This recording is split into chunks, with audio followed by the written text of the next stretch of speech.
আজকে খুব আনন্দিত। মহারাজ আবার ফিজি চলে যাওয়ার পূর্বে আমাদের এখানে আসার সুযোগ হয়েছে মহারাজের, আমরাও পেয়েছি। মহারাজ আমাদের এখানে দিল্লি আশ্রমের পূজারী ছিলেন অনেকদিন। আর এই যে আমরা, আপনারা সবাই আমাকে দেখেন বা আমার জীবনে যতটুকু যা কিছুর জন্য আপনারা শ্রদ্ধা করেন, এত ভালোবাসেন, সেই যে আশ্রম আমার যখন দিল্লি মিশন যাওয়া শুরু হয়, শুরুর দিকে যেসব মহারাজদের সঙ্গে ঠাকুরের প্রতি যতটুকু যা ভক্তি বিশ্বাস এবং জীবন ধারায় গড়ে তোলা, তার মূলে যে তিনজন মহারাজের আমি নাম বলবো, তাদের মধ্যে থেকে আমাদের এই পূজারী মহারাজ অন্যতম আমার জীবনে। তো মহারাজের যে সরলতা আর ভালোবাসা, সেটা যারা সঙ্গ আমরা পেয়েছি তারাই জানি। তো আমার তাই সবসময় মনে হয় এইসব ছেলে মেয়েরা উঠছিল, কিন্তু মহারাজ এই সময় থাকলে পরে মনে হতো যেন আমাদের সবার জীবন একটা অন্য মাত্রা পেত। তো যাই হোক, ঠাকুরের কৃপাই, তার কৃপা স্বামীদের মধ্যে দিয়ে আমাদের মধ্যে আসে। আর মহারাজের সবার প্রতি এত স্নেহ, এমন একটা ভাব যে যখন বললাম মহারাজ একদম গলা খারাপ, ওয়েদারটা একটু তো চলছে মহারাজের ইন্ডিয়া আসার পরে, তো তারপরেও মহারাজের সাথে সাথে একদম কোনো রকম কোনো দ্বিধাদ্বন্দ্ব নেই, হ্যাঁ যাও। তো এটা সবসময় মনে করি এটা আমাদের একটা অনেক বড় পাওনা। আর আমি কিছু ভাবিনি যে মহারাজ কি বিষয়ে বলবেন না বলবেন, একটু একটু কথা হতে হতে তখন মহারাজকে বললাম যে মহারাজ আপনি এই বিষয়ের উপরেই বলুন। মহারাজ ভারতবর্ষের বাইরে থেকে যে ভারতবর্ষ, তার অনুভূতি আর আমাদের যে দেশ কিরকম, কত মহান, তো এইসব আমাদের ছোট ছোট ছেলে মেয়েরাও আছে। তো তো মহারাজ মতো করে বলবেন, এটাই আমি মহারাজের কাছে প্রার্থনা করি।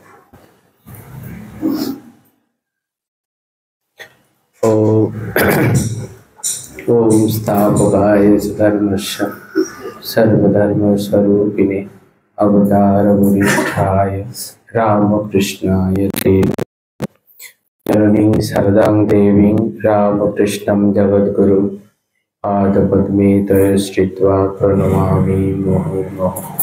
नमः श्रीज्योतिराजाय विवेकानन्दसूरये सच्चित्सुखस्वरूपाय स्वामिने तापहारिणे।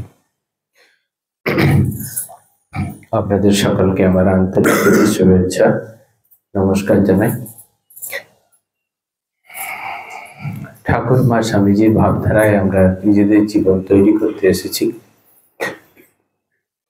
আমরা সন্ন্যাসী, আপনারা গৃহস্থ, কিন্তু ঠাকুর গৃহস্থদের জন্যই এসেছিলেন।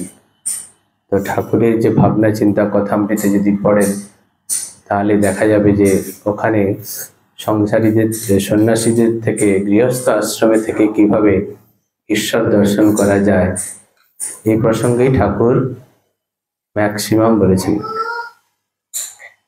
একজন জিজ্ঞাসা করছেন তাহলে কি আমাদের হবে না?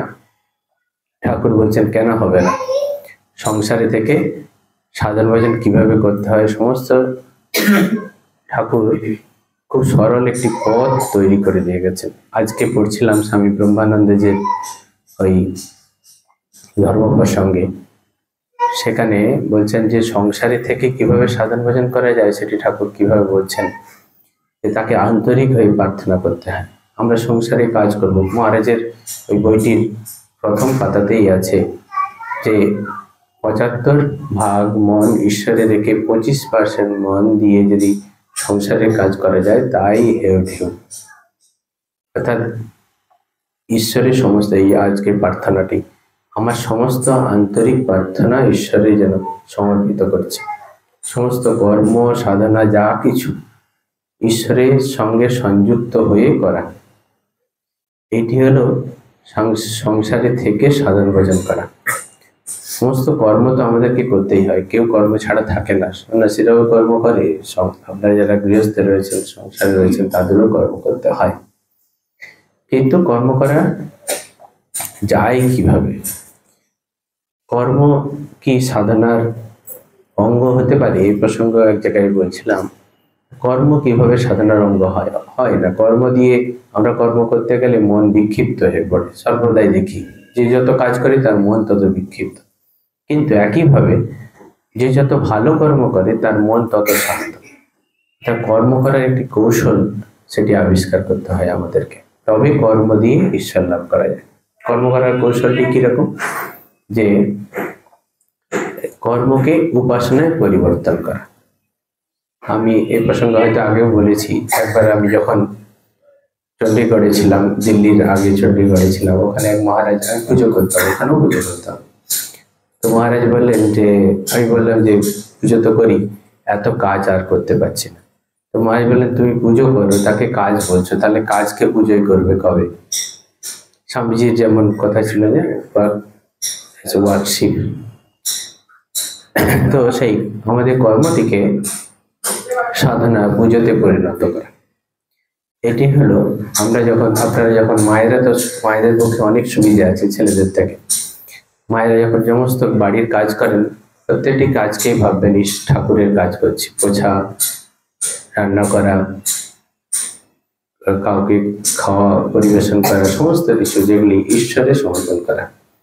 আমি এই কথাটা আগে খুব বলতাম, মানে আমরা এখন সাধুরা তো এই কথাটা সবাই কাছ থেকে হয়তো শুনেছেন যে প্রত্যেকটি কাজকে ঈশ্বরের কাজ করে।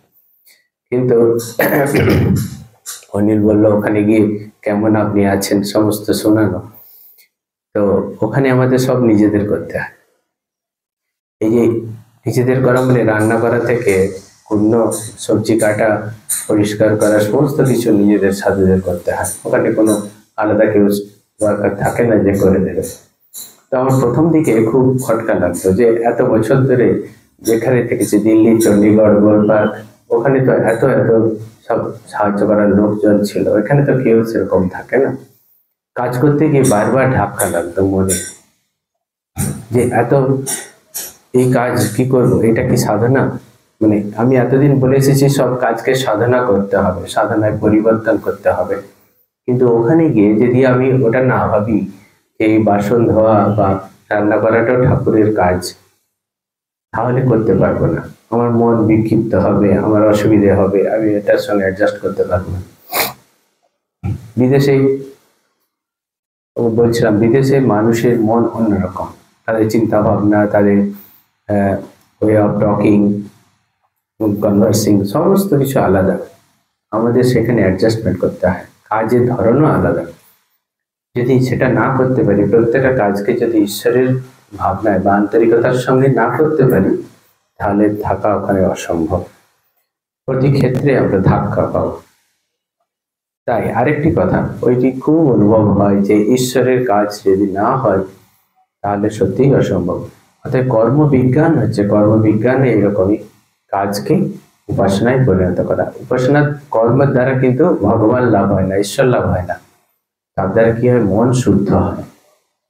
আমরা যত নিষ্কাম কাজ করি, এই যে মন্দির পরিষ্কার করছে, ও কি, ওখান থেকে তো কিছু পাবে না, কিন্তু ঠাকুরের মন্দির সাফাই করছে, ওর মনের আন্তরিক শ্রদ্ধা, ভালোবাসা ঠাকুরের প্রতি, সেটি ওকে এই কাজের প্রেরণা দিচ্ছে। ঘুরিয়ে বললাম, আমরা কাজ করি কি ঈশ্বরের কাজ মনে করি না, ঠাকুরের প্রতি যে শ্রদ্ধা, ঠাকুরের প্রতি যে ভাবনা, বিশ্বাস, সেটি আমাদেরকে এই নিষ্কাম কর্মের প্রেরণা দেয়। যদি আমার ঠাকুরের প্রতি শ্রদ্ধা বা ভক্তি বিশ্বাস থাকে, তাহলে যতই সে ঘষুক, যতই ভালো করে পরিষ্কার করুক, তার মন শুদ্ধ হবে না। একজন ওয়ার্কার যে টাকা পায়, সেও ভালো করে পরিষ্কার করতে পারে, তাকে প্রতিদিন হয়তো 50 টাকা কি 100 টাকা করে দেওয়া হয়, সেও খুব সুন্দর পরিষ্কার করে দেবে, কিন্তু তার দ্বারা তার মন শুদ্ধ হবে না, কারণ সে অর্থ পায়, সে অর্থের জন্য সে পরিষ্কার করছে। আর ঠিক একইভাবে আরেকজন, সে আন্তরিক ঠাকুরের প্রতি শ্রদ্ধা রয়েছে, তার বিশ্বাস রয়েছে, ঠাকুর তার পরম ইষ্ট, তার পরম মুক্তিদাতা, সে এই ভাবনায়, এই বিশ্বাস থেকে যখন সে কাজটি করছে তখন সেটি সাধনা হয়, সেখানে তখন মন শুদ্ধ হয়।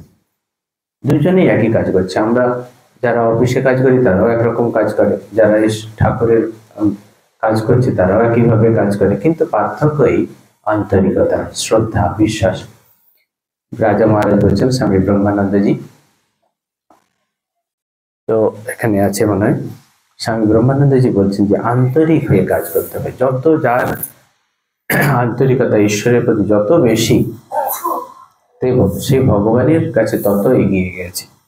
ঈশ্বর দর্শন করার মানে মা বলছেন তার তো আর সিংহ যাবে না, কিন্তু কি হবে, তার অন্তরের পরিবর্তন হবে, তার আরো উদার হবে, সরল হবে, বিশ্বাস আসবে, ভক্তি আসবে ঠাকুরের প্রতি।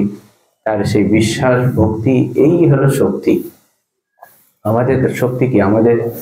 আমাদের শক্তি, মানুষের শক্তি খুবই অল্প। সেই শক্তি দিয়ে তাকে লাভ করা যায় না। প্রার্থনা, তার কাছে করুণা প্রার্থনা করা, তার কাছে শক্তি প্রার্থনা করা, তবেই তাকে লাভ করা যায়। গীতাতে রয়েছে না, এই যে তার যে বহুরূপ দর্শন, তার যে বিশ্বরূপ দর্শন হচ্ছে কৃষ্ণ করাবেন। অর্জুনের সে ক্ষমতা নেই যে বিশ্বরূপ দর্শন করে, ভগবান নিজে স্বয়ং সেই শক্তি প্রদান করলেন। সেই শক্তির দ্বারা অর্জুন শ্রীকৃষ্ণের, ভগবানের বিশ্বরূপ দর্শনে সমর্থ হলেন। আমাদের পক্ষেও ঠিক একই রকম। তার শরণাগত হয়। ওই শেষের গীতার শ্লোকেও রয়েছে না, অহম তম সর্বপাপেভ্য মোক্ষয়িষ্যামি মা শুচঃ। তুমি আমার শরণাগত হও, আমি তোমাকে সমস্ত পাপ থেকে মুক্তি দেব, তোমাকে সেই ভগবানের সান্নিধ্য পাইয়ে দেব। আমাদের এই ভগবানের সান্নিধ্য লাভ করা, এটি আমাদের জীবনের উদ্দেশ্য। যাই কর্ম করি না, সেখানে ঈশ্বর সান্নিধ্য আমাদের কাছে চাই। কর্মের দ্বারাও, কর্মের এই নিষ্কাম কর্ম সাধনার মধ্যে দিয়েও ঈশ্বর দর্শন করা যায়। তবে ঠাকুরের কথায় রয়েছে খুব আন্তরিক হতে হবে, মনে বনে তবে। এসব কথাগুলো আপনারা অনেকেই শুনেছেন, অনেকবার শুনেছেন। হ্যাঁ, তিনটা ন্যায় হলে তবে তার দর্শন হয়। তারপরে কথামৃতে রয়েছে। এই ভাবনাগুলো যখন সেই গুরু তার শিষ্যকে নিয়ে গিয়ে নদীর পুকুরের জলে ডুবিয়ে রেখেছেন, প্রাণটা কেমন আটুপাটু হচ্ছিল। বলছে কেমন হচ্ছিল? সেই রকম আটুপাটু যদি ভগবানের জন্য করে তবে তার দর্শন হয়। এই প্রসঙ্গে তো অনেক কথা ঠাকুর বলেছেন। শুধুমাত্র আমি বলছিলাম যে গৃহস্থ আশ্রমে থেকে কিভাবে মানে ভগবানের সান্নিধ্য লাভ করা যায়, ঈশ্বর দর্শন করা যায়, এই প্রসঙ্গে ঠাকুর সর্বদাই বলেছেন। তবে তার নাম গুণকীর্তনের কথা বলেছেন। আপনারা হয়তো সকলেই দীক্ষা নিয়েছেন অথবা নেননি, কিন্তু ঠাকুরের নাম সকলেই করতে পারেন। তার দ্বারা কি মনের শুদ্ধতা বাড়ে। একটি এই যে নামের মাহাত্ম, নাম শুদ্ধতা, মনকে শুদ্ধ করে। তার নাম, নারদের একটি গল্প রয়েছে যে নারদ একবার বৈকুণ্ঠে গিয়েছেন, সেখানে বসেছেন। তো নারদ চলে যাওয়ার পরে নারায়ণ বলছেন যে ওখানে গঙ্গা জল ছড়িয়ে দাও। তো কারণ নারদের শরীর তখনো শুদ্ধ হয়নি। না, জিজ্ঞাসা করছেন কেন? না, নারদ এখনো নাম নেয়নি, তার সে কারণে তার মন, শরীর এখনো শুদ্ধ হয়নি। নারদের মতো ভক্ত। অতএব নাম মাহাত্ম্য বা নামের যে গুণ, সে আমাদের মন ও শরীরকে শুদ্ধ করে। তার নাম যত আমরা করবো তার সান্নিধ্য পাবো। ঠাকুর বলছেন না যে জাহাজের নোঙ্গর যে চেনটি রয়েছে সেটি একটি একটি করে ধরে এগোলে তবেই জাহাজে পৌঁছানো যায় বা নৌকাতে পৌঁছানো যায়। তো নাম হচ্ছে সেই নাম, তার সঙ্গে ঈশ্বরের সম্পর্ক বেঁধে দেয়। আমরা তার নাম হাত ঈশ্বরের সান্নিধ্য লাভ করবো, তার নাম জপ করে তার সঙ্গে একাত্ম হওয়া। শ্রীরামকৃষ্ণ এসেছেন কিসের জন্য? আমাদের প্রশ্ন থাকে যে এত অবতার তো আগে ছিলেন, তাহলে শ্রীরামকৃষ্ণ এসে নতুন কি করলেন? শ্রীরামকৃষ্ণ এসে যে সাধন পদ্ধতি সেটি আমাদের দেখিয়ে দিলেন নতুন ভাবে, সহজে তাকে কিভাবে গ্রহণ করা যায়। ঠাকুর এসেছেন নতুন একটি পথ, সহজ একটি পথ, যেটি যারা সকলেই অনুসরণ করতে পারে। ঠাকুর বলছেন 16 টাং তিনি একাই করেছেন, এবার আমাদের জন্য 1 টাং করতে হচ্ছে, মানে 1 ভাগ, তার দ্বারাই আমরা পেয়ে যাব। ঠাকুর তার সাধনার সমস্ত ফল উৎসর্গ করে গেছেন এই জগতের কল্যাণে। অতএব আমাদের বেশি কিছু করতে হবে না। তার ঠাকুর আমাদের দিয়ে গেছেন, শুধু আমাদের আন্তরিক হতে হবে, তার নাম গুণকীর্তন আর তার প্রতি এই। আর জগতে যত অবতার পুরুষ এসেছেন কত কঠিন কঠিন শঙ্করাচার্যের অদ্বৈত বেদান্ত আপনারা অনেকেই হয়তো পড়তে ভয় পান। বিশিষ্ট অদ্বৈতবাদ রামানুজ, তারপরে আরো অনেক বল্লভাচার্য, তাদের অনেক মতবাদ রয়েছে, ষড় দর্শন রয়েছে, কপিল রয়েছে, সাংখ্য দর্শন রয়েছে। তো বিভিন্ন দর্শন পড়লে আপনাদের হয়তো মনে হবে এসব কি এত, তা বেদ যদি খুলে বসেন তাহলে মাথা তো আরো খারাপ হওয়ার জন্য। কিন্তু ঠাকুর এসে সেই বেদের সেই সত্য, সেই সত্য যে দর্শন বা বেদের যে সত্য স্বরূপ যে তত্ত্বটি, সেটিকে ঠাকুর শ্রীরামকৃষ্ণ কথামৃতে সবগুলি বলেছেন। আপনারা যদি একদিকে উপনিষদ খুলে আর একদিকে কথামৃত খুলে বসেন তাহলে বুঝতে পারবেন যে কথামৃতে যা লেখা আছে সেটি উপনিষদে সংস্কৃতে লেখা আছে, সেই সত্য। ঠাকুর বলছেন না তুরিয়ানন্দজিকে, তোর আর ওই বেদান্ত কি, ব্রহ্মসত্য জগৎ মিথ্যা, এই তো। দেখুন ঠাকুর যখন সাধনা করছেন জগতের অনিস্তিত্ব নিয়েই সাধনা শুরু করেছেন। যদি মা তুই দেখা না দিবি তাহলে আমার শরীর রাখার প্রয়োজনীয়তা নেই। অর্থ কি, যে জগৎ অনিত্য, ঈশ্বর সত্য, এইটি ঠাকুর প্রমাণ করছেন। সেটি প্রমাণ করানোর জন্য উপনিষদে যেমন রয়েছে ব্রহ্মসত্য জগৎ মিথ্যা, তার আগে শঙ্কর লিখছেন বিবেক চূড়ামৃতে, ব্রহ্মসত্য জগৎ মিথ্যা ইতি এব বিনিশ্চয় নিত্যা নিত্য বস্তু ইতি বিবেক সমুদায়িত। শঙ্করাচার্য কবে লিখে গেছেন? ঠাকুর কথামৃতে। ঠাকুর তার শঙ্কর ভাষ্য পড়েননি বা শঙ্করাচার্যের সব পড়েন। ঠাকুর কি করবে? বেদান্ত কি, ব্রহ্মসত্য জগৎ মিথ্যা, সেই সত্যটাকে ঠাকুর জীবনে পালন করছেন। কিরকম দেব? সেই সত্যের উপর ভিত্তি করে ঠাকুর মায়ের দর্শন পাওয়ার জন্য চালকলা বাধা বিদ্যা পরিত্যাগ করলেন। কারো কাছে অর্থ নিলেন না, অর্থ স্পর্শ করছেন, কারণ জগৎ অনিত্য। তারপরে মায়ের যদি দর্শন না পাওয়া যায় শরীর রাখার প্রয়োজনীয়তা নেই, কারণ এই শরীর অনিত্য। তাহলে ঠাকুর সেই সত্যকে নিজের জীবনে পালন করে দেখিয়েছেন। এটি হলো ঠাকুরের আসার কারণ। তারপর কি, উপনিষদে তিনি আমাদের দেখতে পাই ব্রহ্মের বিভিন্ন ভাবে স্বরূপ বর্ণনা করা হয়েছে, কিন্তু কেউ ব্রহ্মের কাছে পৌঁছাতে পারে। যখন মুন্ডক উপনিষদ আপনারা পড়েন তখন দেখতে পান সেখানে পরাবিদ্যা অপরাবিদ্যা লেখা আছে। অপরাবিদ্যা সমস্ত ঋগ্বেদ, যজুর্বেদ, সামবেদ, অথর্ববেদ, শিক্ষা, কল্প, নিরুক্ত, ছন্দ, জ্যোতিষ, ব্যাকরণ, যত রকম শাস্ত্র রয়েছে সব অপরাবিদ্যা। তাহলে আমরা বেদ পড়বো কেন? বেদে কি তাহলে সেই সত্য নেই? তখন বলছে ব্রহ্মবিদ্যা এবং পরাবিদ্যা, ব্রহ্মবিদ্যা একমাত্র পরাবিদ্যা। ঠাকুর সেই পরাবিদ্যা লাভ করার জন্য নিজের জীবন উৎসর্গ করেছে। আমরা দেখতে পাবো যে বিদ্যার কথা উপনিষদে বলছে ঠাকুর সেটি নিজের জীবনে পালন করতে, পরাবিদ্যা ব্রহ্মবিদ্যা চায় ঠাকুরের, আর কিছু চায় না। ঠাকুরের জীবনটি উপনিষদ বেদকে প্রতিষ্ঠা করার জন্য এসেছে। আমাদের দেখিয়ে দিচ্ছেন কি করে আমরা সেই সত্যকে ধরে রাখতে পারি। শাস্ত্র পৌত্তলিকতা নিয়ে বলছে পুতুল পূজা, ব্রাহ্মণরা বলতে শুরু করলেন পুতুল পূজা। ঠাকুর দেখালেন মা কালীকে পুতুল, তাকে পুজো করে, তার সাধনা করে, তার উপরে মাতৃ ভাব, যার মায়ের দর্শন হচ্ছে। ঠাকুর প্রমাণ করে দিলেন পৌত্তলিকতা নয়, যাকে আপনার পৌত্তলিক বলছেন তা নয়, তার দ্বারাও ঈশ্বর দর্শন করা যায় যে যেমন আছে। মা বলছে, ঠাকুর বলছেন না, যার পেটে যা সয়। এক কাতলা মাছ নিয়ে এসছেন, সেই রান্না হচ্ছে, মা 5 রকম করে রান্না করছে, কার জন্য কিরকম দরকার মা জানেন। তাহলে এই পৌত্তলিকতারও প্রয়োজনীয়তা আছে, সেটিও একটি সাধনার অঙ্গ। সবাই আমরা এই যে দ্বৈতবাদ, অদ্বৈত, বিশিষ্ট অদ্বৈত, এই বিভিন্ন দর্শনগুলি রয়েছে, সকলের প্রয়োজনীয়তা রয়েছে, কারণ আমরা সকলেই অদ্বৈত বেদান্তের যোগ্য। আস্তে আস্তে শাস্ত্রে রয়েছে যে নিবৃত্তি মার্গ, প্রবৃত্তি মার্গ। আমরা সকলেই প্রবৃত্তিতে মত। এই জগতের রূপ, এই যে জাঁকজমক কথা, যে তার মধ্যে যেন আমাদের মন না নিবিষ্ট হয়ে যায়, তার মধ্যে আকৃষ্ট যেন না হয়। আমাদের মন আকৃষ্ট না হয় বললেই হয়ে যাবে? কিছুতেই সম্ভব নয়। আপনি এখান থেকে বেরোবেন, মন আকৃষ্ট হবেই হবে। কেন হবে?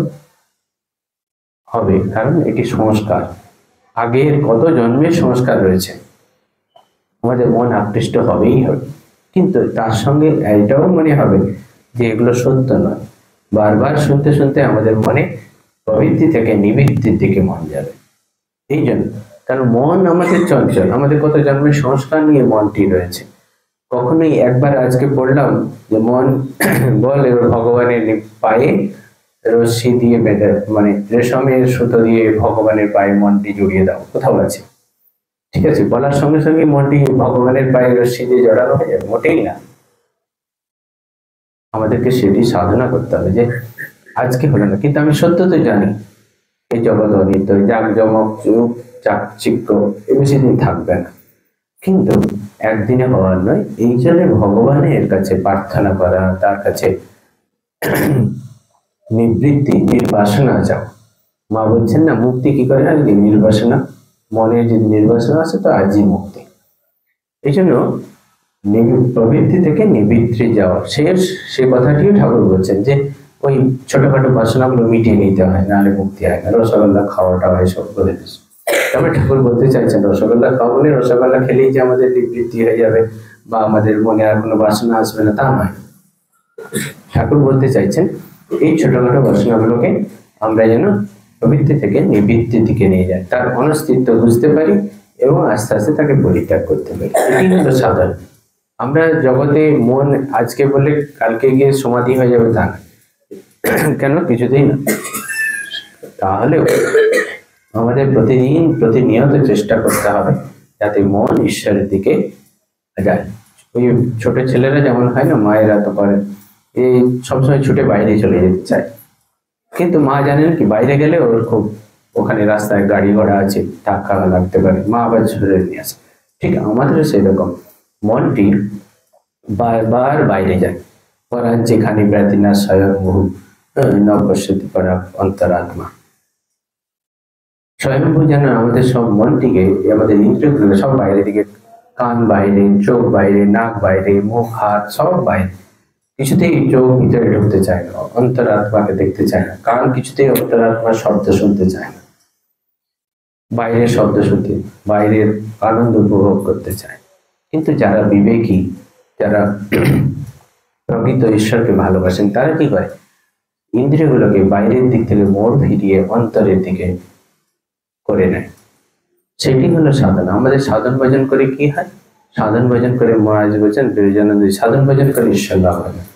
সাধন ভজন করে কি হয়? অহংকার না আসা। অহংকার আমাদের ইন্দ্রিয়গুলোকে বাইরে সবসময় ছড়িয়ে দিতে চায়, ভোগ করতে চায়। ওটাকে মোড় ফিরিয়ে অন্তরে করা, অন্তরের দর্শন। অন্তরেই আমাদের আনন্দ, সব অন্তরেই রয়েছে, আমরা বাইরে খুঁজে বেড়াই। এটি বোঝা। সাধন ভজন করে আমাদের ঠাকুর দেখছেন না, জগতের কোনো জিনিসের প্রতি তার আকর্ষণ নেই। কেন নেই? অন্তরে, তার অন্তর দর্শন, তার তিনি অনুভব করেছেন, সত্যকে দর্শন করেছেন। সত্য অন্তরেই রয়েছে আমাদের। আমরা প্রত্যেকেই ঈশ্বর, কিন্তু বুঝি না। এটাই মায়া, এই অবিদ্যা মায়া যা বলি, তার কারণে আমরা ছুটে বেড়াই, বাইরে আনন্দ উপভোগ করতে চাই, আর আমাদের সত্যকে দেখতে দেয় না। অবিদ্যার দুটি গুণ রয়েছে বলে, একটি আবরণী শক্তি আর একটা হচ্ছে বিক্ষেপ শক্তি। প্রথমে মনটিকে বিক্ষেপ করে প্রথমে আবরণ করে দিল একটি, যেমন এই কি বইটি রয়েছে আমরা দেখতে পাচ্ছি, ঢেকে দিয়েছে, সেটা আবরণের শক্তি। তারপর কি দেখাচ্ছে? এখন একটি তোয়ালা দেখাচ্ছে, বইটাকে দেখতে দিচ্ছে। এটি হলো অবিদ্যার শক্তি। অবিদ্যা কি করছে? বাইরে যে সত্যটি রয়েছে, ব্রহ্মের ঈশ্বর রয়েছে, তাকে ঢেকে দিল। ঢেকে দিয়ে কি দেখাচ্ছে? দেখাচ্ছে বিশেষ ফুল দেখাচ্ছে, কি বেশ ভোগ্য বস্তু দেখাচ্ছে, খাবার দেখাচ্ছে, খাদ্য বস্তু দেখাচ্ছে। কিন্তু তার অন্তরে যে সত্যস্বরূপ ব্রহ্ম রয়েছে, চৈতন্য রয়েছে, তাকে কিছুতেই দেখতে যায় না। এইটি হলো অবিদ্যা বা মায়ার শক্তি। আমরা সাধন ভজন করে এইটি অনুভব করবো যে তিনি অন্তরেই রয়েছেন। তাকে কি করে দর্শন করা যায়, তার অনুভব কি করে করা যায়? যত কিছু জগতের যত চাকচিক্য, এগুলো সব ক্ষণিকের। এইটি বোঝা, মনকে বারবার ওইটিকে সংস্কার, মানে ওই যে সাইকোলজিস্ট রয়েছে, ডিহিপনোটাইজড করা। আমরা হিপনোটাইজড হয়ে রয়েছে, সকলেই হিপনোটাইজড, আমাদেরকে ডিহিপনোটাইজড করতে হবে। মনকে বোঝাতে হবে, উল্টো দিকে রিভার্স করতে হবে। নদীর জলকে কখনো উপর দিকে ঠেলে উঠানো যায় না, মনকে ঠিক সেই রকম বোঝা। এগুলি সত্য না, মন এতদিন এগুলি সত্য বলেই ভোগ করেছে। সব সত্য, মিষ্টি যত কিছু রয়েছে, যত রকম সব মিষ্টি না পেলেই হয়তো কারো, লঙ্কা না পেলে কারো মাথা খারাপ হয়, কারো মিষ্টি না পেলে মাথা, চা না পেলে মাথা খারাপ হয়। কিন্তু কিছুতেই বোঝানো যায় না যে এগুলো এগুলো সব এই কিছুক্ষণের জন্য তোমার মন খারাপ করা হচ্ছে। কিন্তু এটি ঈশ্বরের ভাবনায় ভাবিত করা, মানে আমাদের মনকে ডিহিপনোটাইজড করা, মনকে বলা যে দেখো এইগুলি তুমি এতদিন ভোগ করেছো, তুমি কখনো সুখ পেয়েছো, কখনো দুঃখ পেয়েছো, কখনো সুখ দুঃখ দুটোই বেশ ভালো মজার লাগছে। ঠাকুর বলছেন উট যে কাঁটা ঘাস খেতে খুব পছন্দ করে, রক্ত বেরোয় তাও খায়। আমি গিয়ে দেখলাম ওখানে দুবাই, ওরা বেশ ভালোই পছন্দ করে, কাঁটা ঘাস খায়। কাঁটা ঘাস ছাড়া তো ওখানে কিছুই নেই আর। তো যাই হোক, এই আমাদের জগৎ সংসার হচ্ছে এরকম, আমরা বেশ এতেই সুখ দুঃখ পাই, ভাই ভালোই লাগে। সুখ না পেলে একটু দুঃখ, আর দুঃখ না পেলে আবার ভাবি এরপরেই মনে সুখ আসবে, এতেও থাকি, অল্প একটু সুখের আওয়াজ দেখা যায়, আবার তারপরে দুঃখ পাই, বেশ ভালোই লাগে। কিন্তু আমরা মনকে কিছুতেই সুখ দুঃখের অতীত করতে চাই না। আনন্দ শান্তিটি কি জিনিস? শান্তি হলো সুখেরও অভাব, দুঃখেরও অভাব, দুটিরই অভাব। সুখ নেই, দুঃখ নেই। তার বলবে তাহলে জ্বরের মতো এই বইয়ের বা কোনো টেবিল চেয়ার, এতে তো সুখ নেই দুঃখ নেই, তাই না? কিন্তু না, চৈতন্য রয়েছে, সেই চৈতন্য হচ্ছে পরম আনন্দ। এই চৈতন্য স্বরূপ হচ্ছে আনন্দ স্বরূপ। এই সেটিকে অনুভব করা, তার যত কাছে যাওয়া যাবে তত সেই আনন্দের অনুভব হবে। জড়ো হয়ে যাও না, যে যদি সুখের অনুভব না থাকে, দুঃখের অনুভব না থাকে, তাহলে আর কিসের জীবন? দুটোই লাগবে, একটু বেশ ঝাল টক মিষ্টি এরকম মনে হবে, তাই না? কিন্তু না, পরম আনন্দ আমরা সকলেই চাই, শান্তি চাই। আমরা কেউ অল্পের সুখ আমাদের নেই, না অল্পম সুখম অস্তি ঘুমাবো এই সুখম, রয়েছে না? আমরা অল্পে কেউ সুখী নয়, আমাদের পৃথিবীব্যাপী সুখ চাই, এত সুখ যে কখনো শেষ হবে না। সে সুখ কোথায়? সে সুখ আমাদের অন্তরেই রয়েছে, তাকে অনুভব করা। জগতের যত অনেক জায়গায় ঘুরে বেড়াচ্ছি এখন ঠাকুরের কৃপায়, দেখছি জগৎটা সেই ওই বাইরের সুখ দুঃখের প্রতি, সুখের প্রতি ছুটে চড়ছে। এত এত ঐশ্বর্য বাইরে গিয়ে দেখছি। ভারতের সুখ, ভারতের এত ঐশ্বর্যও নেই। আমার সত্যি কথা, এখন তো রেকর্ডিং করছি না, আচ্ছা যাই হোক, দুবাই মল সামনে দাঁড়িয়ে যখন বুর্জ খলিফা দেখছি, এত সুন্দর, এত ঐশ্বর্য, এত তার চাক জগমগ ভাব দুবাইয়ের, এটা তখন আমার মনে হচ্ছিল কোথায় ভারতবর্ষে তো এইসব কিছুই নেই। একটা যদি ভারতবর্ষে এরকম করতে পারতো তাহলে কত মানুষ দেশ বিদেশে আসতো। তারপর পরক্ষণেই মনে হলো ভারতবর্ষে আরেকটা জিনিস আছে যেটা এখানে নেই, ভারতবর্ষে শান্তি আছে, এখানে সেটা নেই। ওরা জগতের ওই জিনিস নিয়ে শান্তি খোঁজার চেষ্টা করছে, আরো আনন্দ চায়। বোটিং, আমি নিজে বোট চালালাম ওখানে, হ্যাঁ, তো ওই লেকের মধ্যে, যাই হোক ওখানেও আনন্দ এরকম একটা আছে। কিন্তু ভারতবর্ষের আনন্দ ওখানে সেটা নেই, ভারতবর্ষের শান্তি সেখানে নেই। মানুষের অর্থ রয়েছে, সম্পদ রয়েছে, ধর্ম তারা সাধনা করে করতে চায় কিন্তু পারে না। তবে ভারতীয় যারা রয়েছে তারা যথেষ্ট ওই দিক থেকে সচেতন করছে। কিন্তু অন্যান্য যারা, তাদের কাছে জগতের চাকচিক্যই যথেষ্ট। ভাবে এই জীবনটাকে, এই শরীরটাকে কোনো রকমে ভোগ না করে নিতে পারলে যেন সব অধুরা রয়ে যাবে, যা পারো ভোগ করে নাও, আর নেই জীবন, এইরকম একটা ভাব। অনেকে চায় ওই চার্বাক দর্শনের মতো ঋণং কৃত্যা কৃতং পিবেৎ যাবজ্জীবন তাবৎ। যত পারো ঋণ করে ঘি খেয়ে যাও, কারণ এই পরে আর জীবন আসবে কি আসবে না তার ঠিক নেই, তাই না? কিন্তু তাতেও তাদের সুখ নেই, আরো চাই। কিন্তু ভারতবর্ষের এই যে কথা বলছে, ও জানতে চেয়েছিল যে ভারতবর্ষকে দূর থেকে কেমন লাগে। ভারতবর্ষকে দূর থেকে ওখানে গিয়ে যখন পৌঁছালাম তখন তো মনে হতো যে ভারতবর্ষে প্রচুর পপুলেশন, প্রচুর পলিউশন, প্রচুর, দিল্লির পলিউশন তো বিখ্যাত। তারপর গন্ডগোল, রাজনৈতিক সামাজিক কত রকম গন্ডগোল রয়েছে, এত গন্ডগোল যে তুলনা করা যায় না অন্যের সঙ্গে। কিন্তু ভারতবর্ষের একটি ধর্ম রয়েছে, সংস্কৃতি রয়েছে, সেটা পাওয়া খুব কঠিন। ভারতের ধর্ম, ভারতবর্ষের যে সভ্যতা, কত হাজার বছর, হাজার হাজার বছর, 10,000 15,000 বছর, এটা 10,000 তো ঐতিহাসিকরা বলছেন, কিন্তু তারও পুরানো সভ্যতা। সেই সভ্যতা কোথায়? কোন দেশ, স্বামীজি বলছেন না তোমাদেরকে কি করে বলবো, তোমরা তো তখন জঙ্গলে ঘুরে বেড়াতে, গায়ের বোকা খেতে, তাহলে তোমাদেরকে কি করে সেই ধর্ম দর্শন শোনাবো? তাই ধর্ম যে ভারতবর্ষের সংস্কৃতি, যেটি ধর্মর, মানে সবাই এক একটা জিনিসকে ধরে থাকে, কেউ অর্থকে ধরে বড় হতে চায়, কেউ নিজের জীবন চরিত্রকে ধরে বড় হতে চায়, কেউ তার পূর্বপুরুষদের করা কর্ম, তার যে সম্পদ সেটিকে ধরে রেখে বড় হতে চায়, কেউ নিজের ব্যক্তিত্বকে প্রকাশ করে বড় হতে চায়, তাই না? ভারতবর্ষ কিসে বড়? তার ধর্ম সংস্কৃতিতে বড়। কিছুদিন আগে একটা টলারেন্স নিয়ে কথা হচ্ছিল, নিউজিল্যান্ডকে একজন শক্তিপ্রসাদ উনি আমাকে পাঠালেন, যে নিউজিল্যান্ডের লোক বলছে ভারতকে দেখে শেখো। নিউজিল্যান্ডের অর্থের ছড়াছড়ি, এত ঐশ্বর্য, দেখলে মনে হবে যেন সমস্ত জিনিসটি যেখানে রাখার দরকার ঠিক সেখানেই রয়েছে, যে বাড়িটি যেখানে থাকার দরকার ঠিক ওখানেই রয়েছে। বাড়ির মধ্যে যে ইন্টেরিয়র ডেকোরেশন, তাও দেখলে মনে হবে ঠিক এই যে না, এই জায়গাতে যদি এটা না থাকতো অনেক ভুল হতো, এত সুন্দর, এত গোছানো। কিন্তু 8 জন মারা গেলে তার 5 জন সুসাইড করে মারা গেছে। কারণ কি? তাদের মানসিক শান্তি নেই। ওখানে রেভারেজ যদি ক্যালকুলেশন করে দেখা যায়, 8 জন যখন মারা যায়, যদি ক্রিমেশন গ্রাউন্ডে দেখা যাবে 5 জন সুসাইড করে মরেছে। শান্তি নেই। তাদের ধর্ম সংস্কৃতি সে শান্তি দিতে পারেন।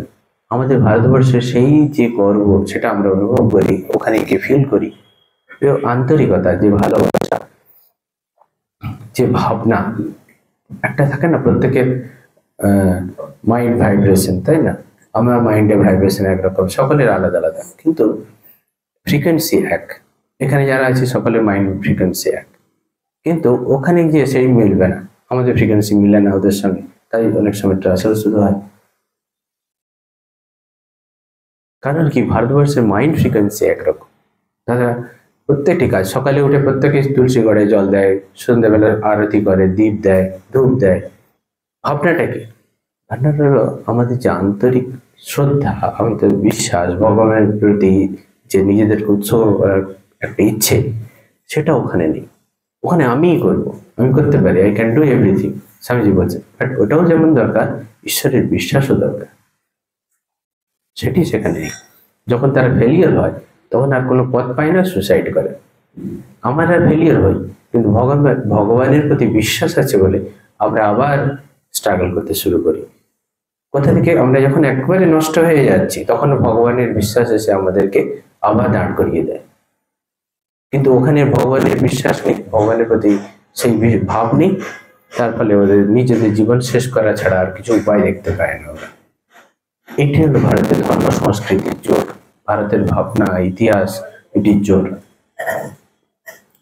তো আমরা সেটা বারবার অনুভব করি সেখানে গিয়ে, যে ভারতবর্ষে যে এই উচ্চ ভাবনা মানুষকে কত শক্ত সমর্থ, এতজন মানুষ রয়েছে, ওরা যখন ভাবে, ওদের দেশে একটাই ল্যাঙ্গুয়েজ, ইংলিশে কথা বলে ওরা সব। আমরা অস্ট্রেলিয়া, নিউজিল্যান্ড সব ওই একটাই ল্যাঙ্গুয়েজ ম্যাক্সিমাম কান্ট্রিতে। ভারতবর্ষের প্রত্যেকটি প্রভিন্সে আলাদা আলাদা ল্যাঙ্গুয়েজ। এতগুলো ল্যাঙ্গুয়েজ শুনলে ওরা বলে, আরে কি করে মানুষ থাকতে পারে তাহলে? আমাদের তো গুজরাটি, দিল্লি, তারপরে এদিকে ইউপি, এটা কয়েকটা হিন্দি জন আছে, তার বাকি ছাড়া মারাঠি, তামিল, তেলেগু, হ্যাঁ, কানাডা, কত ল্যাঙ্গুয়েজ, অথচ মানুষ সবাই একসঙ্গে রয়েছে। কি করে সম্ভব?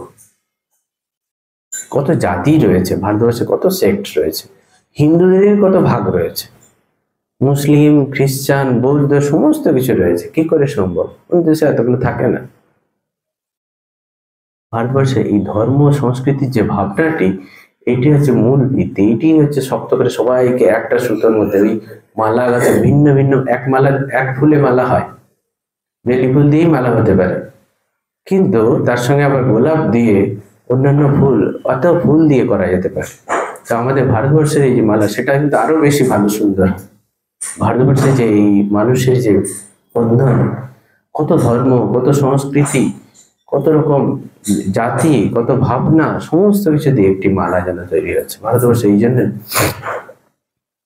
ভারতবর্ষ মরবে না, স্বামীজি বলছেন। কেন মরবে না?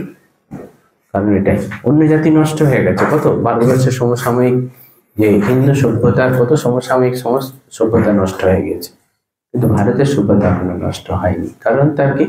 এটা ধর্ম সংস্কৃতিকে ধরে থাকা, এই ধরোবর, এটিকে ভাবতে হবে আমাদের সবসময়। আমরা বলছিলাম ওকে যে ওখানে গিয়ে ওরা, ওই দেশ কত দূর, এখান থেকে 17 ঘন্টা রাইড, সেই প্যাসিফিকে একবারে শেষ।